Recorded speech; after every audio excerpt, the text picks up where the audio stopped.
Dobrý deň, vítam vás pri recenzii na vylepšenie vrtačky Parkside.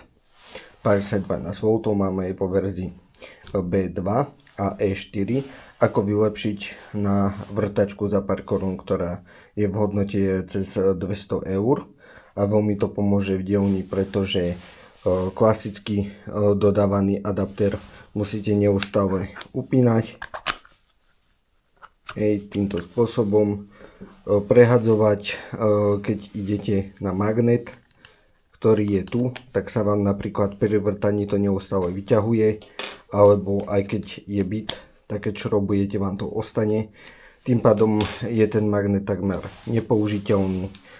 To isté sa síce deje aj pri tejto drahšej vrtačke, ale to je bezpredmetné. Chcel by som predstaviť tieto vylepšenia, ktoré sú z Číny. Link budete mať v popise videa, kde ich zohnať. Dajú sa zohnať aj takéto typy presne na značku Parkside, čiže uhlový a rohový. Takže predvediem, ako to približne funguje.